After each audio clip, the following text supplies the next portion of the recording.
from this slide is that nature plays a key role in tackling climate change, and climate change is also a major driver of nature loss. And so when we talk about sustainability, and also later on we talk about sustainable finance, it's not just about climate change per se, it's not just about nature, but really to look at these in conjunction and tackling them together.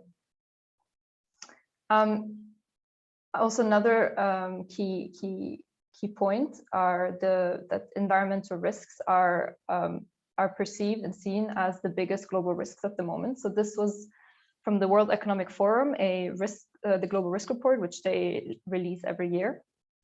And this year, very interesting to see is that the perceived risks, the long-term perceived global risks, are all over the next 5 to 10 years.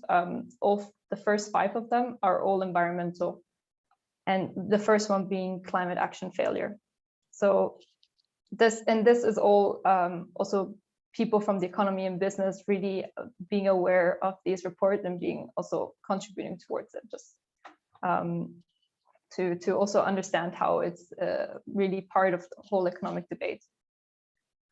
So maybe you already heard of these, most likely. So these are the Sustainable Development Goals, and this is just to showcase that these problems that I've just mentioned, they have been already, they are a big concern, and we're already sort of say tackled at international level, or at least have entered the debate. And this is, for example, how the 2030 Agenda for Sustainable Development came about in 2015, that was adopted by the United Nations member states. And basically it creates this blueprint for peace and prosperity for people and the planet. And so it goes really from social aspects on poverty, hunger, all the way to, for example, Sustainable Development Goal 13 on climate action, or 14 and 50 on biodiversity on land and underwater. And so these are really important goals as well when we talk about sustainable finance, because these really are the North Star when we talk about sustainability. To look at also the climate aspect specifically. So in 2015 in Paris, the Paris Climate Agreement was adopted. And this one decided that globally we would limit average global temperature rise to 1.5 degrees, or well below 2 degrees Celsius compared to 1990 levels. And basically here, every country said that they would define their own nationally determined contribution. So basically what each country will contribute towards this goal. And every 5 years, these will be revised. And so what's interesting to see is that so this was adopted in 2015, and last year there was a stock take to see where are we at.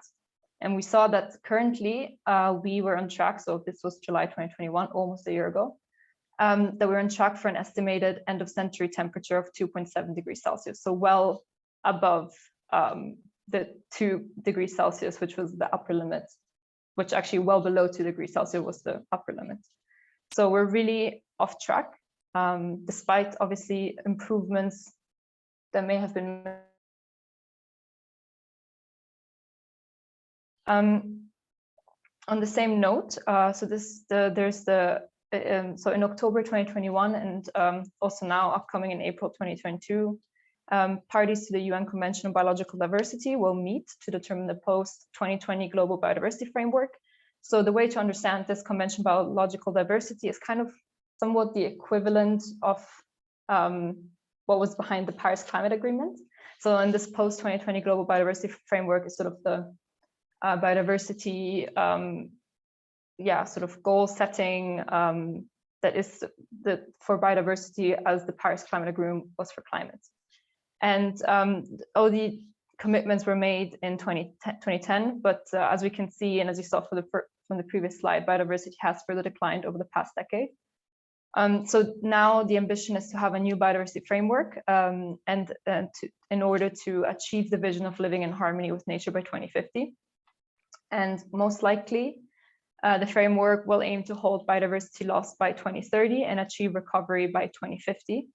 And this requires an additional investment in nature, which is an equivalent to roughly 0.7 to 1% of annual global GDP.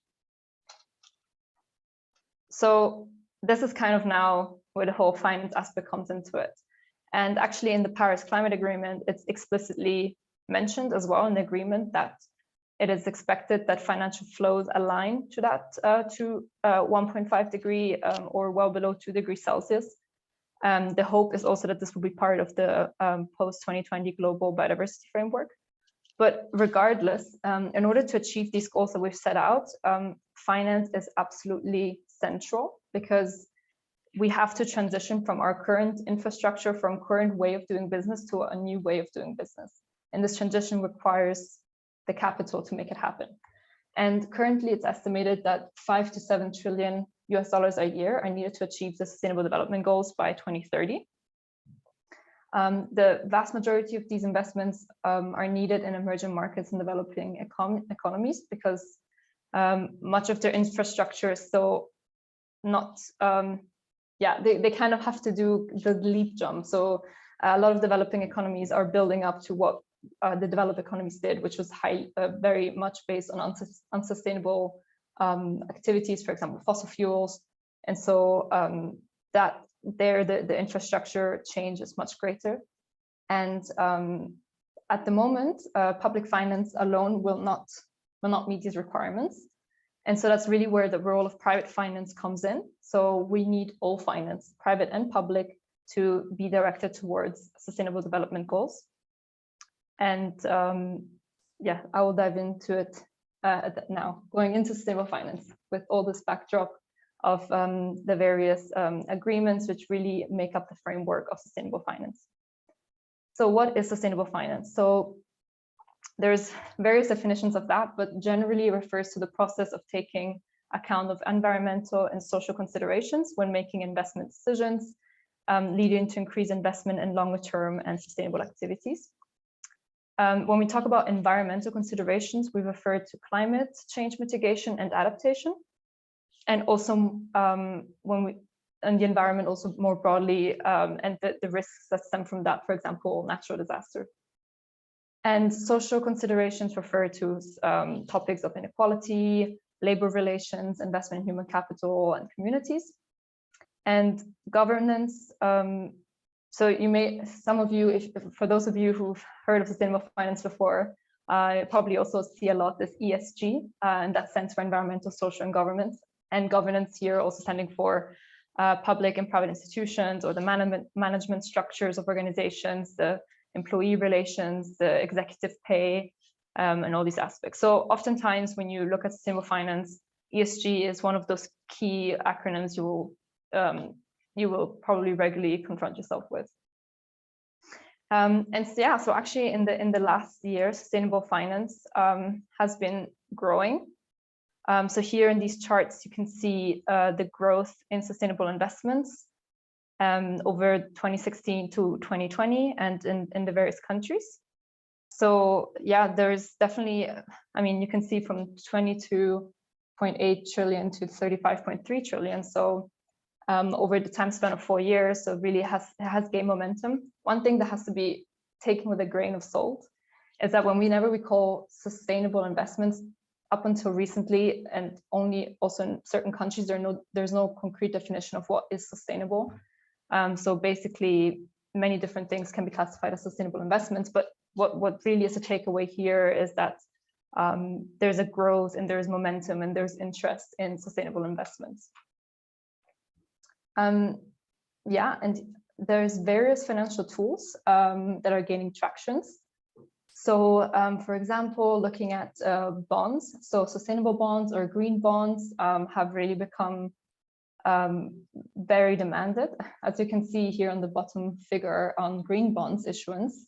So from 2017 to 2025, I mean, that's in and of itself its own exponential growth. So there's a lot that has been kind of like took a catalytic dynamic of its own to as more people demand it, and a lot of it also goes.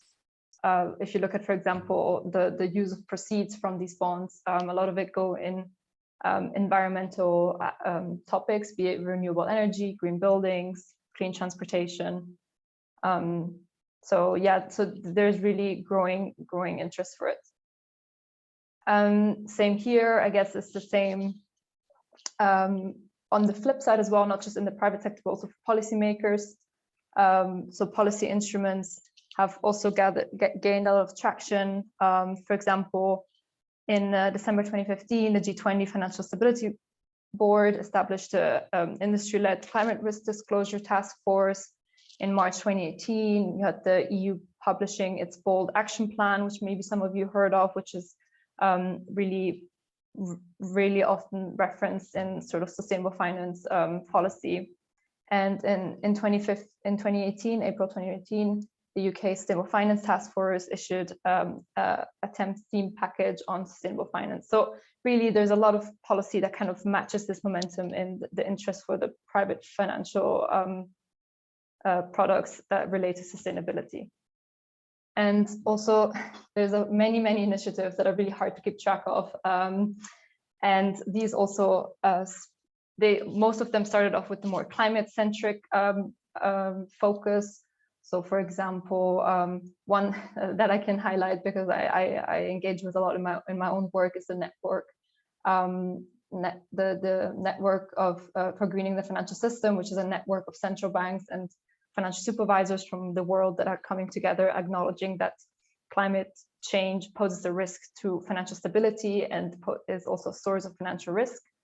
One that is also very important is the Science-Based Targets initiative, which basically helps corporates, but also financial, like real economy companies, but also financial institutions to set science-based targets to help them develop a decarbonization pathway, how they can achieve or like align to the 1.5 degree goal of the Paris Climate Agreement.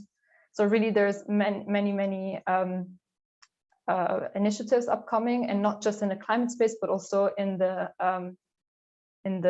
biodiversity or broader nature space. For example, the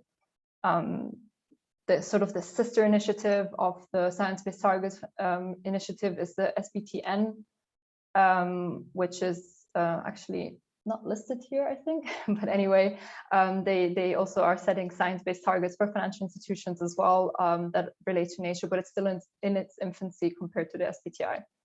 But yeah, I just mentioned a few. And yeah, being, you know, given all of this momentum that is growing and a lot of initiatives are coming up, and yeah, so sort of the interest is there, the acknowledgement is there, but when you still compare it to the total sort of investments or the total here global assets under management, sustainability related investments are still really a margin of it. So that's really where the problem lies, that it's still relatively small compared to the growth that we experience, even though there isn't in its own way, it did grow, it's still not matching to the amount that we need. And there's still also a long way to go. So there's a lot of harmful environmental subsidies. And that's really the issue, because oftentimes we still pour money into the things that do in fact harm nature, but we also increase the sort of the amount that will go into climate change mitigation, adaptation activities, but the net still tends to be still in the harmful side. So the growth is still lower for the sort of green investments over the ones that actually are harming nature, and so that's really something to keep in mind, and what's really the challenge. So here I'll just move on to the role of the financial system. So obviously the relationship to the environment stems from the real economy. So that's the activities that companies are doing, be it a agricultural company or a car company. They're the ones that are having a direct impact on the environment, or generally on the SDGs. And the financial system is more of an enabling, or yeah, sort of an enabling actor. And all of these actors are very much interlinked. And basically what the financial system really, they set the framework conditions. So they kind of set up the conditions as to how the real economy operates. So they decide, for example, whether a company gets credits for a certain project, or how large the insurance premium will be for that. And that kind of shifts this incentive structure for the companies that are operating in the real economy and having an ultimate impact on the environment. But so that's one way, but also they have, they can also influence the financial system with the investment choices that they make. So I mean, here the companies, they can also, by choosing the bank or insurance that they work with, they also have an influence back towards in the financial system. But ultimately, the impact really happens in the real economy, and that's really what we shouldn't lose sight of. And that's really also what in our work, what we really have to focus on is that at the end of the day, that the impact changes on the real economy for it to change also on how it impacts sustainable development goals, for example. So here another illustration of what different actors there are. So we can usually distinguish between, for example, commercial banks, investment banks, asset owners, asset managers, and all of them have different flows towards corporates. And again, so corporates are really the ones that are ultimately having the impact on the environment. But as you can see here, that this interdependency shows how much of an influence the various actors can have. And even these actors have their own influencers. So for example, if we look at commercial banks, the fact that central banks and financial supervisors, they ultimately set the framework conditions as to how the commercial banks operate. They set, for example, various rules, and this can also shift how the commercial banks will at which sort of price they lend, or what kind of finance they give out. So here there's a lot of interdependencies between the various actors. But I think this is really one of the most important questions, and that, you know, oftentimes we do get, so sometimes financial institutions are like, yeah, but why is it my responsibility to tackle sustainability? Like, isn't this like part of the government's role to, for example, you know, decide that certain things are not allowed to be done or so? But in fact, financial institutions do have a role to play, and this comes from there are various lines of argumentation as to why they should care and tackle sustainability related challenges. So on the one side, it's risks. And so this means it's really in their own interest to actually tackle it, because climate change and biodiversity loss, they pose a financial risk. And here we usually differentiate between different types of risks. So for example, physical risks, that could be, for example,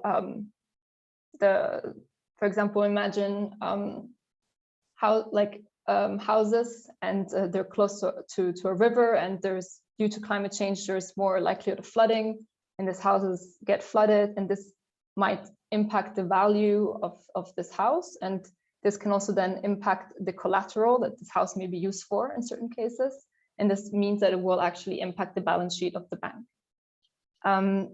Transition risk, there we talk about consumer preference changes or regulatory changes. As I showed before, there's a lot of new policies upcoming, and all these policy changes are affecting how the banks can operate. And so these are transitory risks. Litigation risks, oftentimes there's cases, for example, of greenwashing, where, so basically customers are bringing cases to court for being, for false claims. There's also reputational risks. So I think nowadays, if we see a bank or a financial institution in general that doesn't care about the environment, or does even very, very clear cases of like harsh situations that relate to the environment being They financed a huge oil fossil fuel expansion project or so on that carries risks nowadays, and that can harm the bank financially as well. And finally, there's systemic risk. So this is kind of the risk of the economy. So basically, this doesn't relate per se for the bank, but for the wider economy, for example, for central banks that are guarding sort of the financial stability of the economy.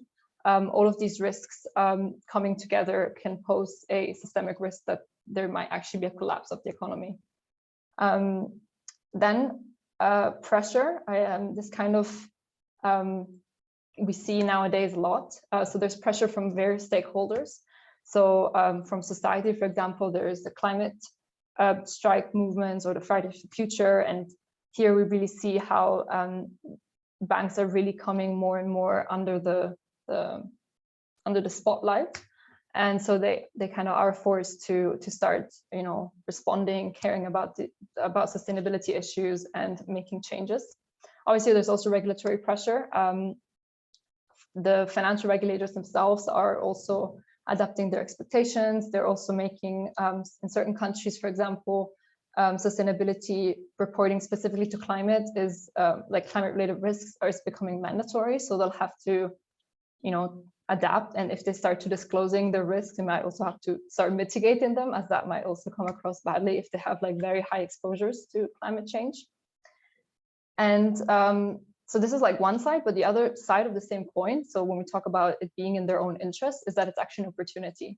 So as we saw, there's growing market and growing demand for sustainability, specifically also for renewable energy, but also sustainability related investment products. And there's also increased interest by clients. Here, for example, one of the studies showed here that 86% of millennial investors are interested in sustainable investment. So the new generation that is now coming will demand more responsible investment or even impactful investments. And so that's something that the banks will have, or financial institutions in general, will have to adapt to. And looking beyond sort of what's in their own interest, it's also their responsibility. So financial institutions have the capacity to accelerate the transition. And that's really key, because we don't have the luxury of time in achieving the goals that we have set out, and financial institutions just play a key role in accelerating this transition. And in this way, they kind of also hold a responsibility towards nature and society to play the role that they actually can. And sort of on the backdrop of all of this, I also just wanted to highlight some things to watch out. So as I mentioned before, so when we see all of these statistics about the growth in sustainable investments, it's really difficult to then say, okay, well, what do they mean by sustainability? Does sustainability mean it actually has a positive impact on the environment? So that's where it gets a bit challenging. And so that's one thing that I'm starting here actually with the right part, I just realized. So it's about doing it right, of not going, to avoid greenwashing.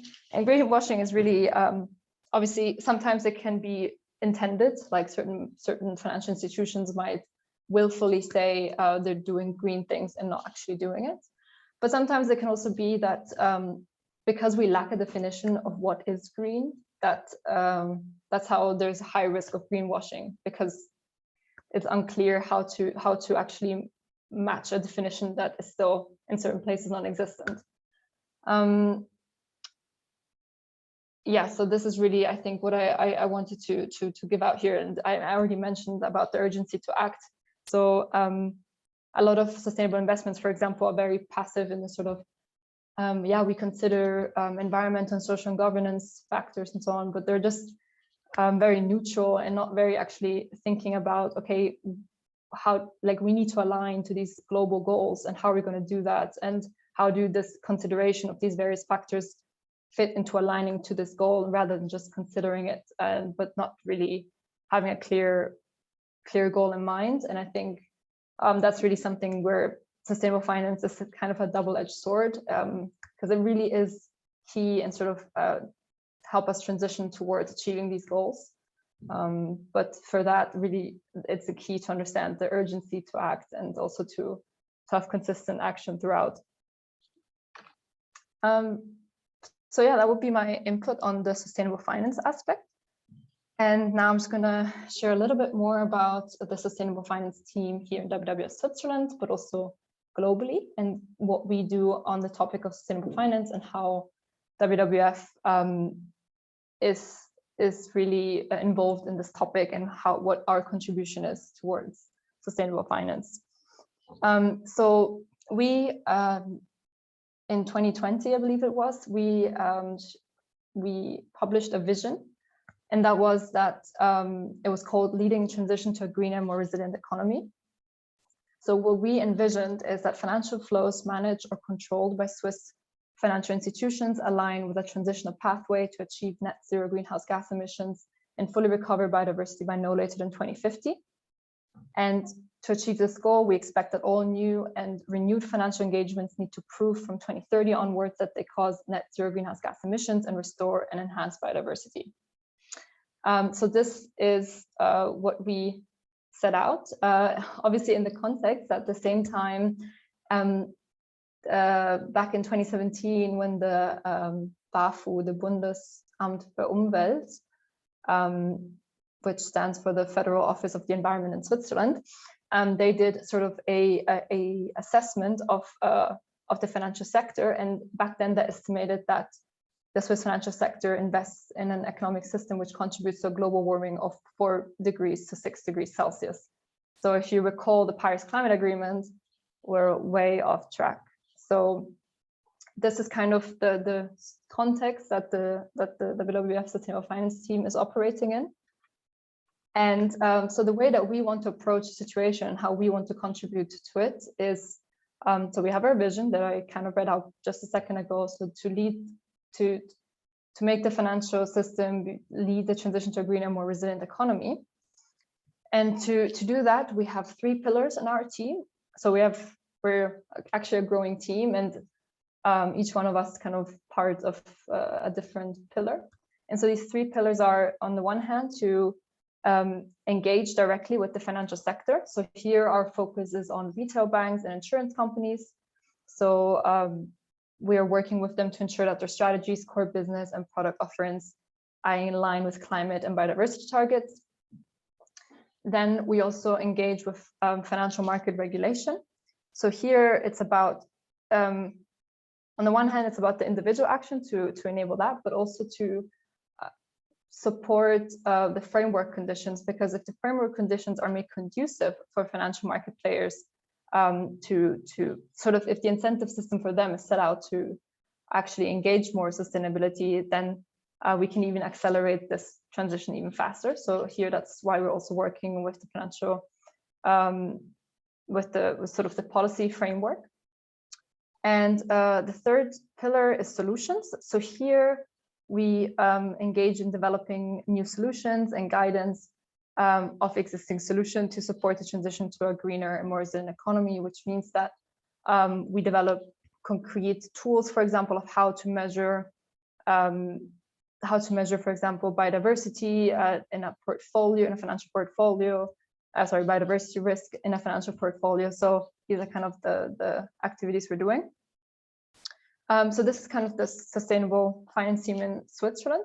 And then here at the bottom, you can see the network activities. So basically, there's various WWF network activities ongoing. I think in the next slide, if I'm not wrong, or the one after that, we'll see some of them. The one that I'm particularly working on is the Greening Financial Regulation Initiative, that's also mentioned here, where we engage with central banks and financial supervisors worldwide to support them in greening the financial system as a whole. And just a couple of key principles of what our focus on, like kind of cross-cutting through these 3 pillars. So we really focus on impact over process. We look at both climate and biodiversity, so really treat it as the twin emergencies that they are. We consider nature-related risks and impact, and not just climate-related risks and impacts. And also we look at the activity of asset management, credit, and underwriting business. So here a couple of our major projects. I kind of hinted towards some of them, but let me just highlight them within their respective pillar. So within the financial sector pillar, which we'll look at in a second later as well, is the ratings. So we have done several ratings where we look at concrete financial institutions, how they rank between themselves and against our sort of expectations. This kind of provides guidance to market participants and also to the banks to understand where they're standing at the moment. For the policy work, so there we set expectations for central banks, financial regulators in Switzerland, but also globally. And also similarly to the financial sector work, we also here analyze the largest financial regulators globally to sort of create some comparability among them and seeing how far are we moving and progressing over time. For the solutions part, we're currently developing a methodology to integrate biodiversity risk at portfolio level. So basically, to measure biodiversity risk on a financial portfolio. And also, we are also working on impact ventures. So basically, how to measure impact of private equity investors. And so here, I guess we can see a little bit more statistics about the finance practice. So basically what you have to imagine is that, so we have our Swiss team, but then there's sort of a broader, so there's like a local sustainable finance team across WWF, but then we also have this finance practice. And so there's kind of where all of the local teams can exchange. We also have areas of collective action. So basically where people from different offices work on specific topics, which you can see here, for example, on topic of portfolio alignment, environmental bonds, green financial solutions, natural capital, or the greening financial regulation that I'm working on. And beyond that, we also have cross-practice engagement. So with other practices that are not the finance practice. So for example, working on bankable nature solutions, science-based targets, soft commodities, finance, and sustainable infrastructure. And yeah, so we're really a growing community. And I think this also matches what I said before, that sort of the demand and the awareness of the importance of sustainable finance and growing. This is also matched by the amount of people now working in it also at WWF. All right, so let's have a bit of a deep dive, because maybe all of this was a bit broad, a bit abstract, maybe to make it a little bit more concrete. So in 2021, so last year, we published the WWF rating of the Swiss retail banking. And I'm just going to share a little bit about this rating, sort of the goals and what the results were. So why did we have this rating? So the first one, we had it back in 2016, 2017. And we want to provide readers with an understandable overview of the Swiss retail banking market, particularly also showcasing the economic significance of the retail banking sector, the most important sustainable areas of impact, the most important areas for impact. I think this was phrased a bit weirdly in the bullet point. And also to showcase some trends in the industry.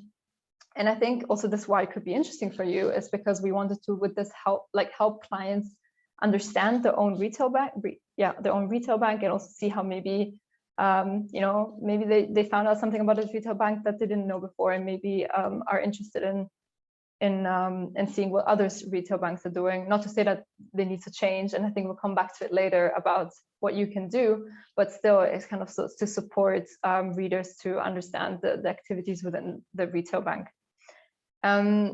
With this, we also wanted to provide national and cantonal policymakers with guidance and show them really how the retail banking sector is, where it is at and where it needs to head to, but also to create transparency and comparability between the retail banks and sort of how sustainable are they according to the criteria that we defined. And ultimately with this, we also want to promote the development and expansion of sustainable retail banking products and services. So I will start with this slide on the retail bank rating, because it's it's really important to understand the way it was kind of done, this retail bank rating, because we weren't comparing the retail banks based on an average, but rather we had a definition of what a visionary bank 2030 would look like, and then we measured these 15 retail banks against this vision, and then they would basically be rated depending on how far away they were from this vision. And this visionary bank 2030, that's sort of, the starting point, the definition of what that would look like. I'm not going to go into every aspect here, but really what this shows is that a visionary bank is one that integrates sustainability really at its core and makes it part of its DNA. So it kind of cuts across points of strategy, of goals, risk management, environmental impact, core business, employees, customers, and transparency. So it's not just an add-on to have, like you do your own business and then you have a great sort of sustainability approach, but really it's part of its very core. And for example, this is reflected in the strategy aspect, that the sustainability strategy and the achievement thereof sits at the very top with the board of directors. Then also Visionary Bank is one that sets science-based net zero targets for their direct and indirect greenhouse gas emissions. And here we really mean all of, like, so not just obviously the greenhouse gas emissions that the bank as a sort of building, sort of the scope 1, scope 2 being, you know, through the energy use or sort of that can, so actually to go well beyond that and look at the ones where they actually have the biggest influence, which is their financed emissions. So that will be the scope 3 emissions. When we talk about risk management, is that they start integrating forward-looking scenario analysis. So with climate change and generally sustainability aspects, so there's a very long-term, well, to some extent are long-term aspects with how to integrate scenario analysis in the risk management, as only making risk based decisions on the base of historical data is really not reflecting the reality of sustainability challenges. To integrate that into risk management is absolutely key. And I'm just going to hop over to the core business aspect here, because that's really also what our rating focused on. So we looked at the governance, but we also looked at the core business, and the core business made up 2/3 of the entire rating. And that's because that's where the impact of the bank lies. And so here it's key that sustainability is part of all of the entire palette, so to say, of the core business, so an investment in the pension provisions and the savings account, in the mortgages and the financing products and so on. And the last one I'm going to just highlight here is transparency, because that's absolutely key. And sort of this whole transition and this whole integration of sustainability in a bank is also making the information publicly available on the various policies, or also to make publicly available the credit and investment policies that the bank has, and also to share the sustainability related impacts, opportunities, and risks of its entire core business, so of the loan, mortgage, and investment portfolios. And so basically, when we had this vision, we analyzed these 15 largest retail banks in Switzerland. And we had 39 individual criteria or indicators that we considered. And so this is the result. So we see that none of the retail banks are visionary banks. So none of them live up to that vision that I just showed to you. And also the sort of the points I just mentioned on the visionary bank there, those were just a few of them. There's many more to be covered, but anyway, none of them live up to that vision. We also have no pioneers. We have 7 in the ambitious category, 6 in the average, and 2 in the latecomers. And if we compare that to the 2016-2017, we can see that the ambitious category has actually grown. The average category has decreased, and we stayed the same in terms of the latecomers. Also, just to point out here that, as you can see, there's sort of there's like the triangle facing down, showing like a decrease, but we actually toughened our expectations since the last rating. So some banks may have gone down a category, but in fact they didn't like their practices didn't worsen, they just didn't move fast enough with the expectation change that we had. But just as an input on that. But so just quickly on the results of this assessment. So here, this is just kind of the 3 areas I mentioned before that we looked at. So maybe the bigger takeaway here, as you can see, is that on the industry average, the corporate governance side has a higher industry average rating as opposed to the core business. And so this means that banks are performing overall better in their own operational ecology. So what I mentioned before, sort of measuring their scope 1 or scope 2 emissions, but not so much in their more impactful areas, being the core business. And the performance in both the core business areas is average, as I mentioned. But if you actually look at the sub areas, you can see that in the loans and financing, the individual banks are still performing less well than in the savings, investment, and pension provision. And this is also a very key point I will share again in the takeaways from this retail bank rating that is right here. So yeah, so basically why I highlighted that point specifically is because if you like the financing and loans activity of a bank has a direct flow to the real economy. Whereas the investment side, usually some products are very they're very structured. There's only like a small amount of a share you may own of a company, and so the impact is much more diluted. Whereas like the financing business, it's much more direct, much more concrete, and so the potential for impact there is very big, but it's still lagging behind the investment business. Overall, takeaways that there has been some progress by retail banks since the first rating, as we saw that there's more going higher in categories. We can see that specifically also there's a stronger anchoring of sustainability in the bank strategic orientation, and also the sustainability related product range has grown. Also, general transparency has improved, but it's still insufficient. That's particularly a product level. So oftentimes even sustainable products, labeled products, it's not very clear what that actually entails or what's part of that. And what we saw here as well is that the potential of digital solutions remains very unexploited. Like it's not fully exploited to this point yet to increase this transparency. So now I'm going to just hop onto another rating that we did. I'll skip through this one a bit brief. I'll go through this one a bit more briefly because I wasn't part of the team at the time. I didn't really look much into it, but basically in a nutshell, we did something similar that we did with the retail bank rating also for pension funds back in 2018, 2019.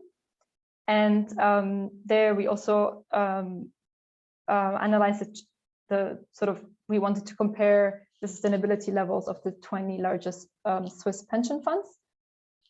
And yeah, let's have a look at the results there. So the key takeaways here is that most of these pension funds do not systematically integrate environmental, social governance aspects in their activities. So again, here also same to the retail bank rating, between the two pension fund rating, there has been progress. And only one thing that here very key as well is that a minority of the pension funds have a clear climate strategy for their investments. And so that's really also, when you look at the granularity of how they tackle sustainability, that's also a very good indicator of how it's actually being implemented in their activities. And that here as well, as you can see, was not very, very strongly anchored in there to really have a concrete strategy around climate, for example, for most of them. And yeah, so this would be basically it about the whole sustainable finance area and field. And it seems in a way sometimes, yeah, it's a system, it's a financial system. And oftentimes the question is, what can you do or what alternatives are there, yeah, what can we see that can be done differently? And so we, for example, one thing I wanted to highlight here is on value-based banking. So there are some examples of banks taking a different approach. For example, some digital banks are now entering the space. So Radikant, I don't know if you've heard of them before. They're really, I think, very much in its infancy and upcoming now. They really want to be a digital bank, a fully digital bank, integrating sustainability in its core purpose and mission.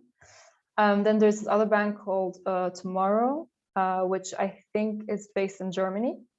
And also same sort of concept, digital bank, making sustainability part of its core DNA, or like like their sort of mission as a bank.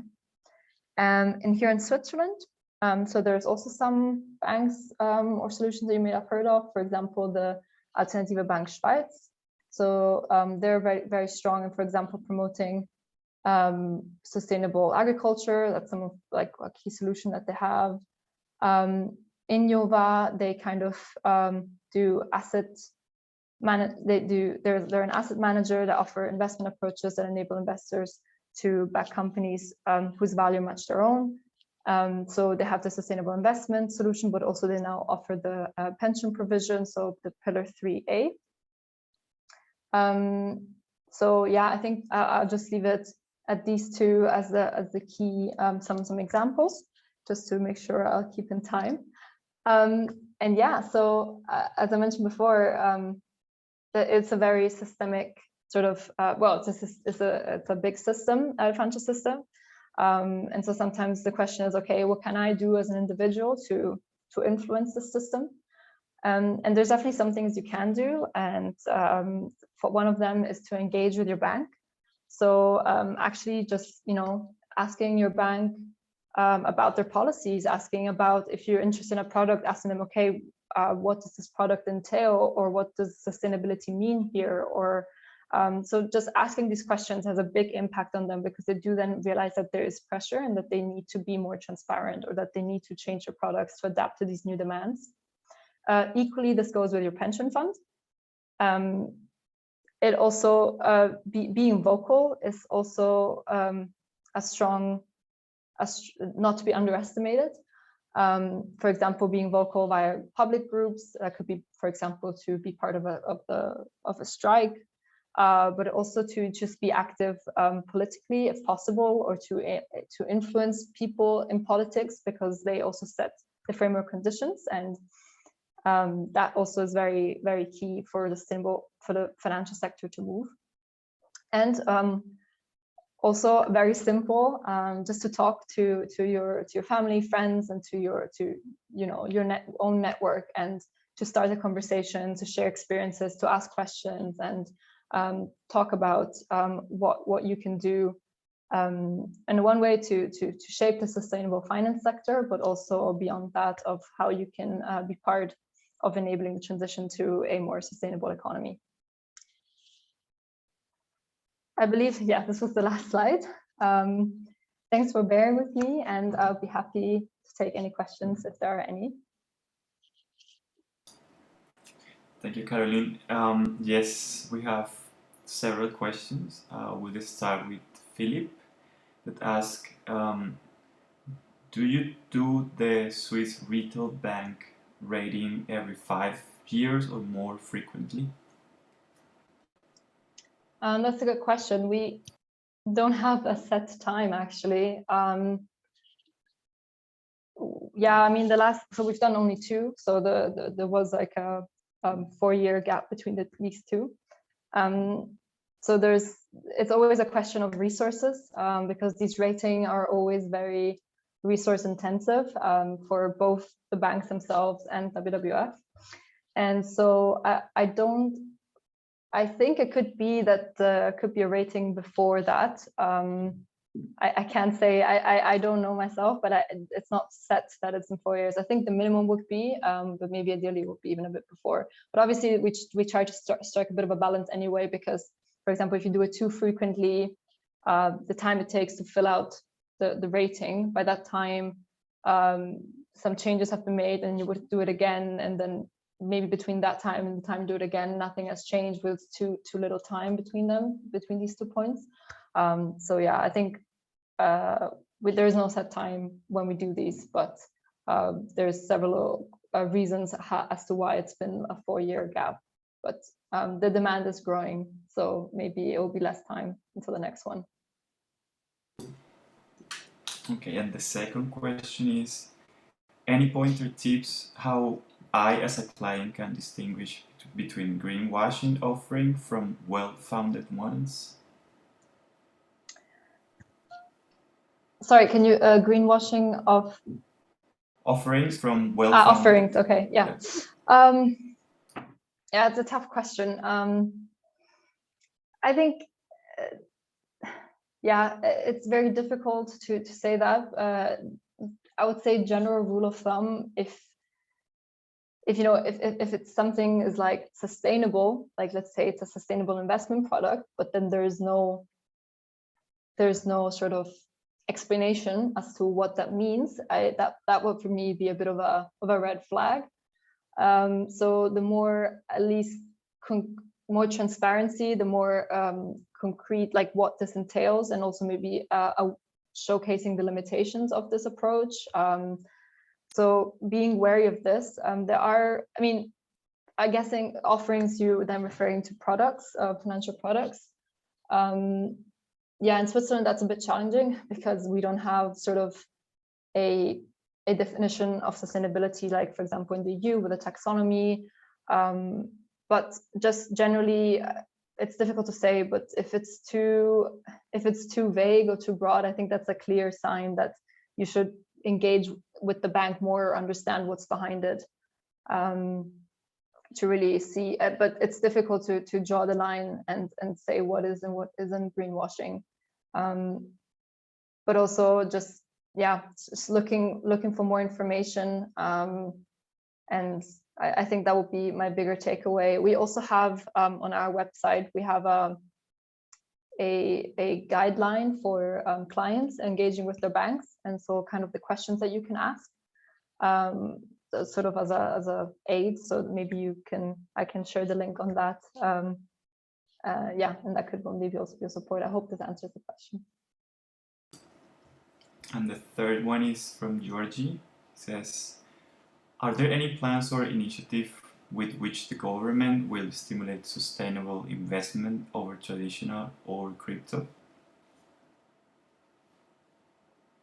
In general, like worldwide, or is that not specified? Well, I think in the Swiss market. In the Swiss. Sorry, can you repeat the question? It was like whether the government will stimulate sustainable investment over traditional or cryptocurrencies. I think difficult to say in Switzerland. Generally, the approach is very reactive in that sense, rather than proactive in general with the sustainable finance related policies. And that, like, to incentivize sustainable investment, sort of the incentive structure would have to be tilted and shifted. And I think we're quite a long way from that in Switzerland specifically. But I don't know of any sort of initiative at Swiss level from the government side to per se, yeah, sort of promote one type of investment over the others. Perfect. And Jack asked, why isn't Europe increasing its amount in sustainable investing? I mean, I don't have the numbers, obviously. I think they, I mean, compared to like the past, I am assuming they are in fact probably increasing sort of financial flows towards sustainability. I think what's also the question is like what kind of actors or I think what now will be challenging a change has been now with the taxonomy in the EU. So basically this basic definition of what can be categorized as sustainable and what not. This will kind of change what we can classify or label as sustainable. So maybe in that sense, it will actually what will be considered as sustainable investments will be different than what was considered sustainable investments prior to this definition. But not that I know of that the sustainable investments has in fact decreased, but maybe I misunderstood the question. If the person wants to rephrase that, or yeah. And then one last question from Mudita. For someone coming from finance background and interested to switch over to sustainability or sustainable finance, what would you suggest could be a good starting point? What qualities are required to work for the sustainable finance sector? Well, that's a difficult question.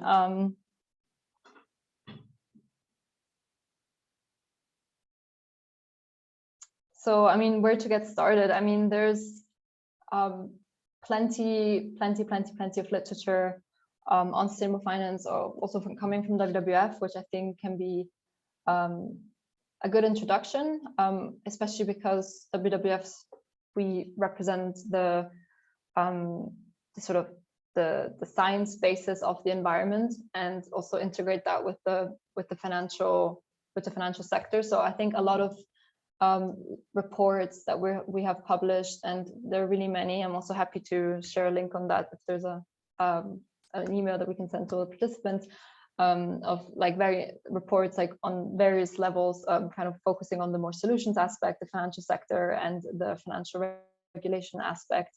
And I think these could be a very good introduction into the topic of sustainable finance.